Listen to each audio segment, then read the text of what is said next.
Hi everyone, I'm George, I'm co-founder of Wert.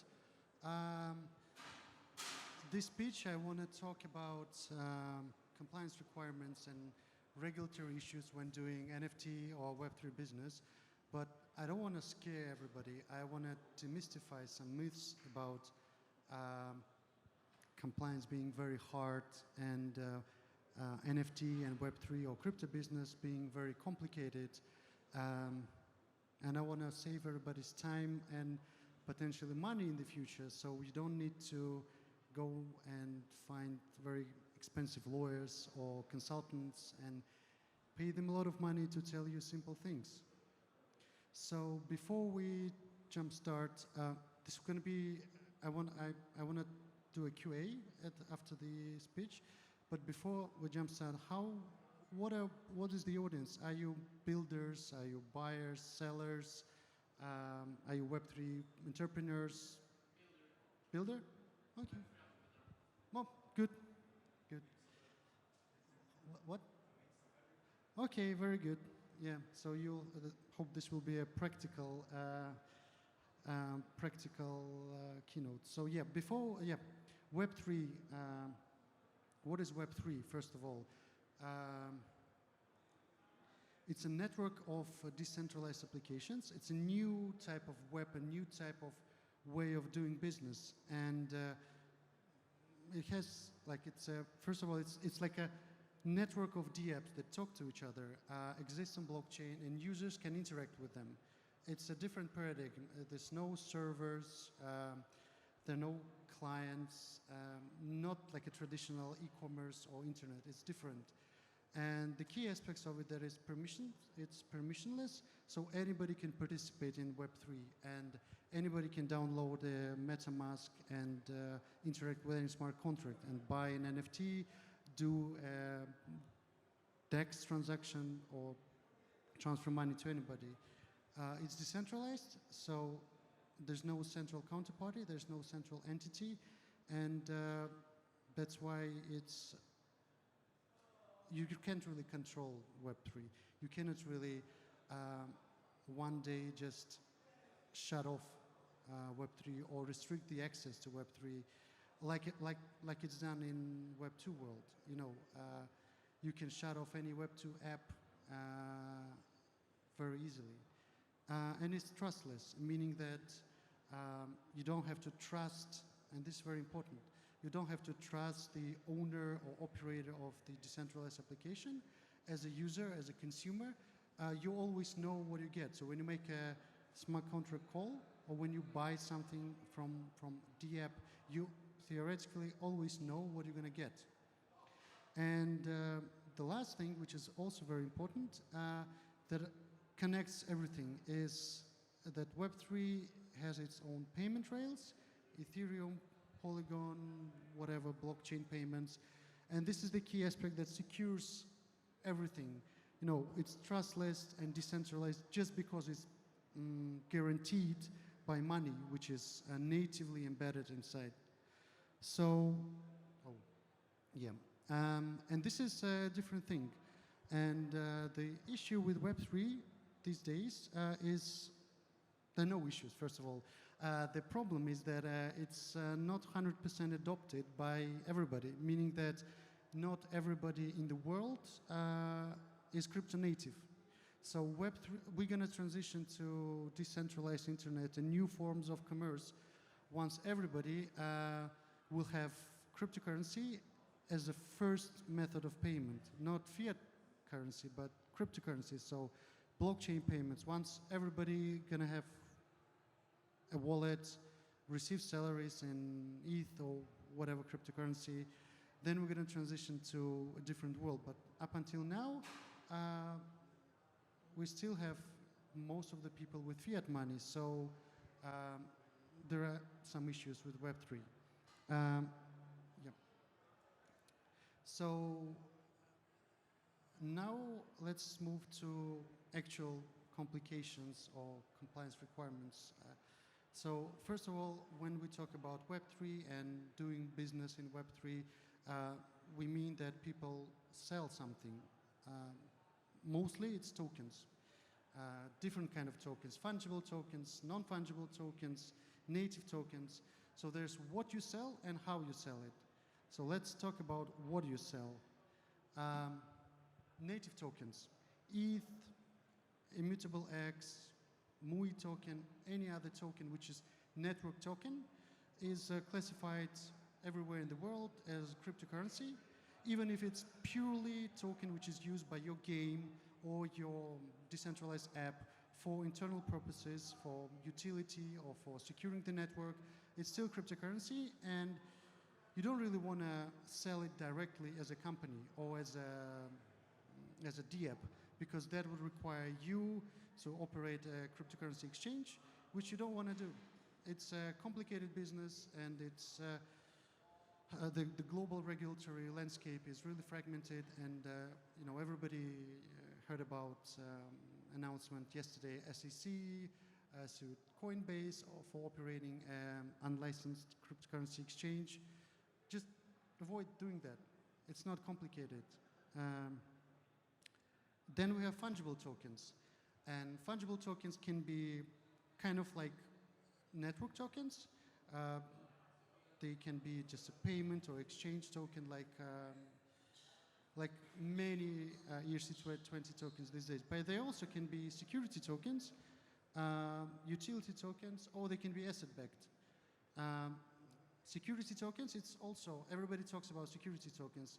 Oh, it's so complicated, there are risks and everything. Yes, there are risks, but you as a project, as a builder, you should know what is a security. Everybody knows what is a share, what is a bond, so don't do that. Don't structure, don't issue anything which represents a bond or an equity in your venture. So don't offer profits, don't offer a share in the protocol. Just don't do that, and that's it. It's not complicated. There are no hidden risks. It's really easy. Now we have utility tokens and asset-backed tokens. They are unregulated in most of the spaces and in most of the countries. So this is something which is okay from regulatory perspective, and there are no hidden risks there. And now we have fungible tokens. In my opinion, fungible tokens is just a mere representation of a real-world asset. If it's an avatar, it's still an asset. If it's a JPEG, when people sell JPEGs as NFTs, it's still an asset. So in our opinion, NFTs are just certificates of ownership that are linked to some real-world assets. It can be those assets can be tickets. It can be future services that you as a DApp want to provide. It can be a membership, it can be IP rights, it can be items, but still NFT that represents utility is unregulated. Anybody can issue and sell those NFTs for good. There are no hidden risks, nothing. But there are some aspects of NFTs that are sold these days that can be tricky. It's NFTs that has royalties linked in, and NFTs that represents bonds. It's also popular. Those NFTs will be treated as securities, most probably, and you as a DApp or you as an issuer of those NFTs should be try and avoid it. Because right now, if the market is really nascent and you sell 10 million, you sell a collection of an NFTs, it's 10 million, it's okay. But in the long run, if you want to build a healthy business, the legal model should be sound. And royalties, anything that represents future profit, it's most probably a security, and just avoid it. Do something else, do something differently. And now, hope this was okay. And now I want to talk about the ways how you can sell.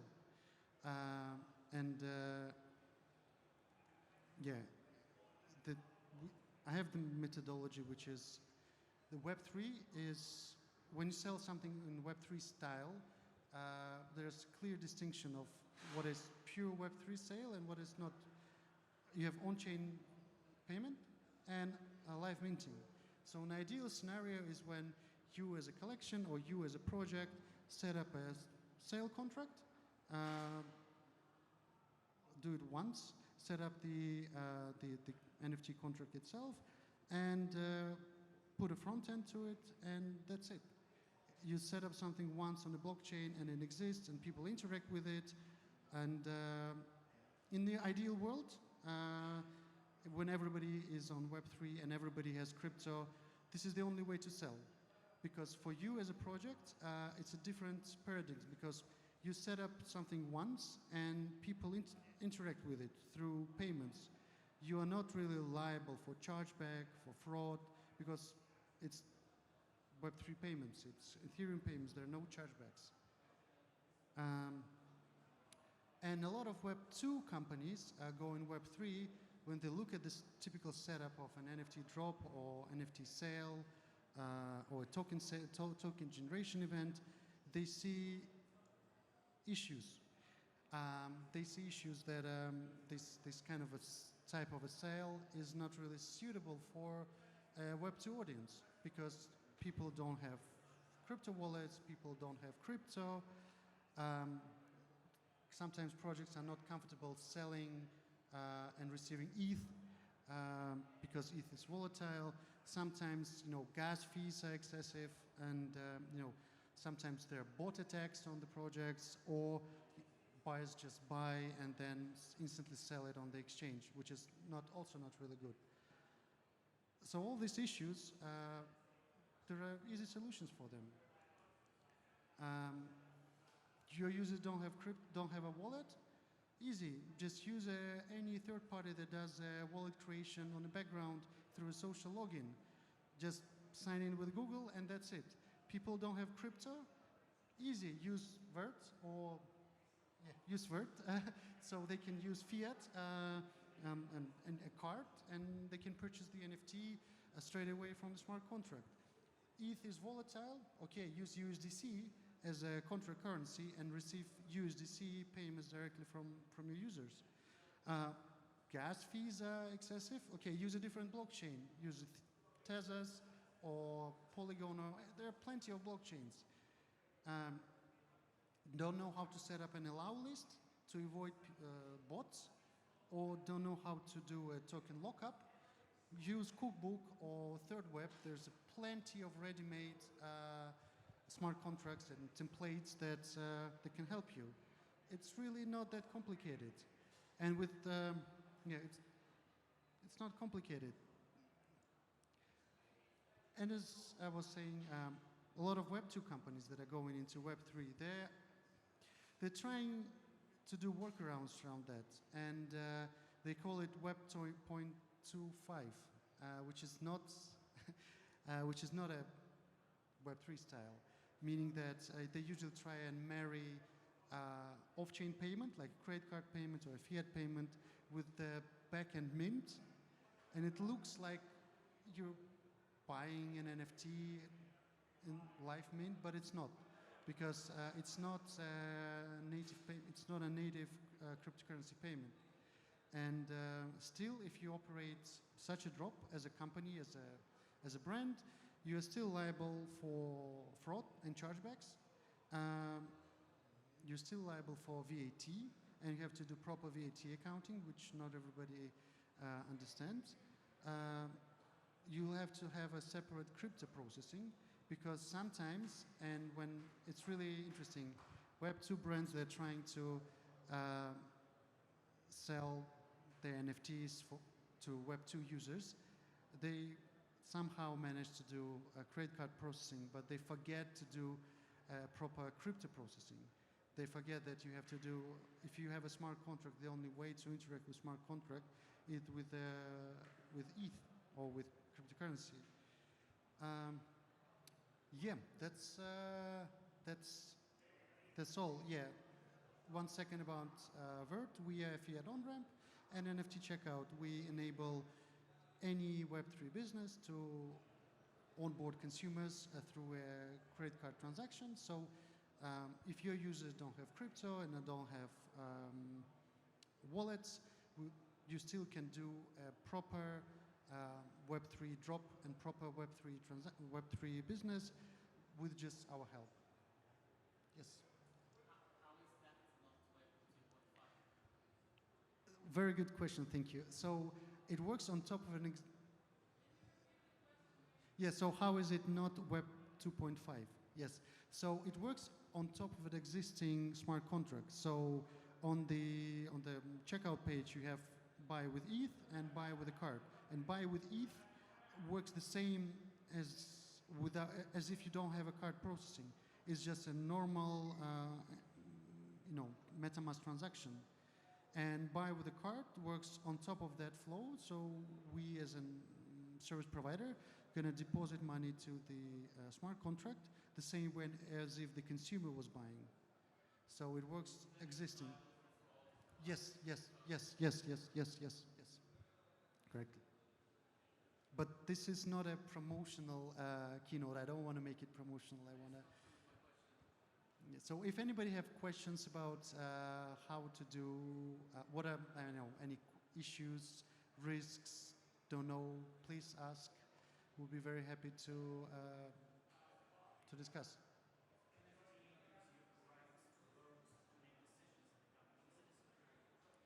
No. So the question was about voting. Is if the NFT gives voting rights. If it's pure voting rights, no, it's not a security. But if it's expectation of profits, and if it's it gives a claim on the company balance sheet, like on assets of the company, then it's a security. It's a pure security. It doesn't matter whether it's ERC20 or it's an NFT. If something gives you that rights, it's a security.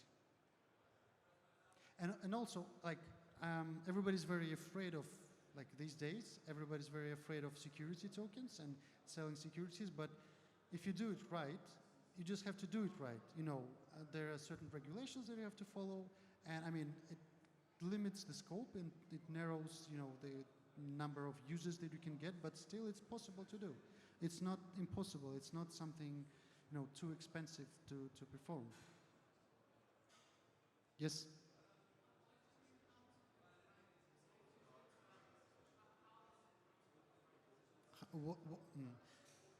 There are some things that you have to follow when you do a security sale.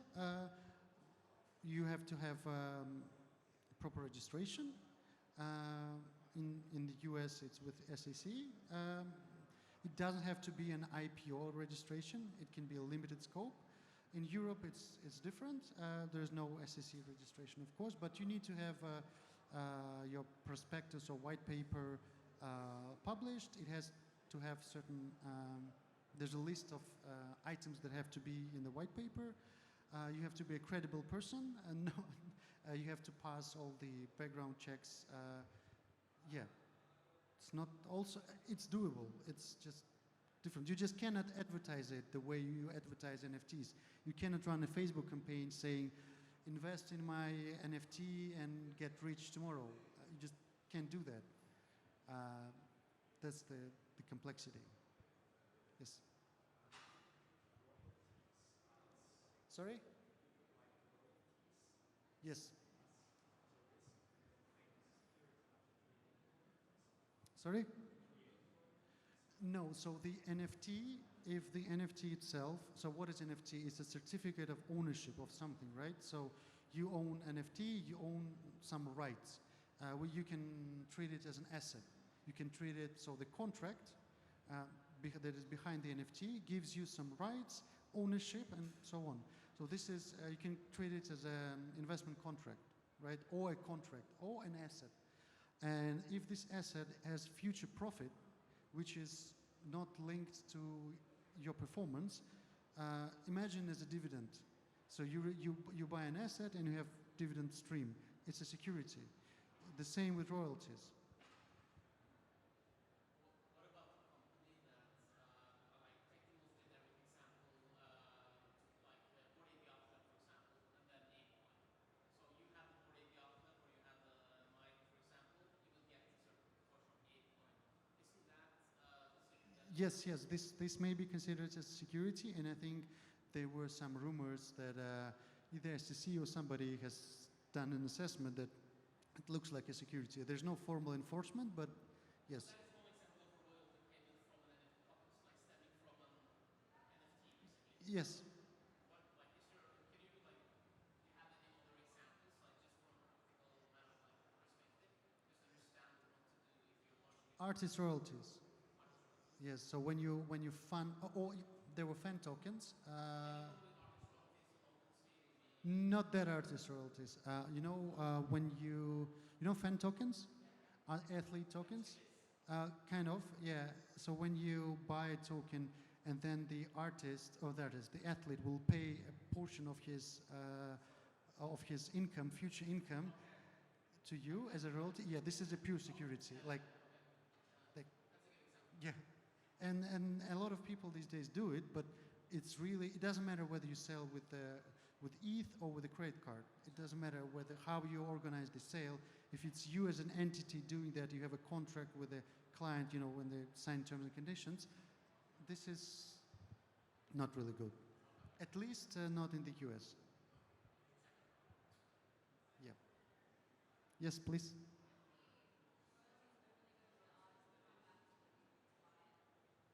What if royalties go back to the artist? I don't understand. If a user buys the NFT and is entitled to royalties, second, no, secondary market royalties is different. It's a resale thing. No, it's different. But it's when it's the artist pays a proportion of his profit. This is kind of a security aspect. Imagine this as a company. Imagine an artist as a company. He does some stuff and earns money, and then he distributes some of the profits with his token holders, or for company it's shareholders. It's a security thing. So this item is a security.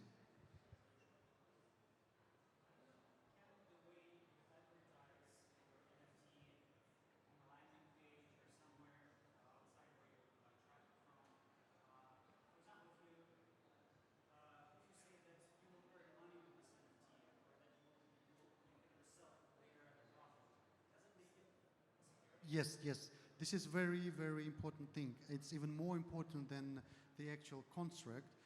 The way you sell, what you write in the wording is very important. And in some countries, there's different rules. I mean, it's basically called financial promotion. So there's some things that you cannot say, like you cannot promise 100% guarantee. It's like, yes.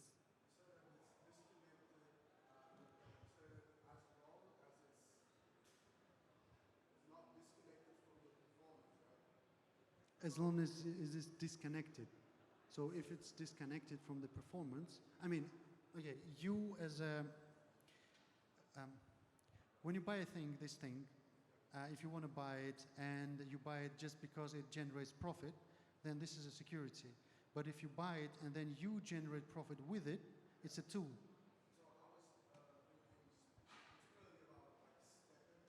Mm-hmm. Utility, because there's no profit there. You generate tokens.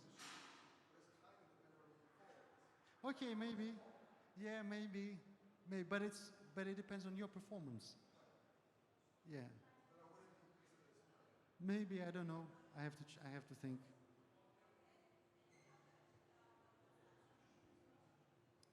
Cool. I think that's it.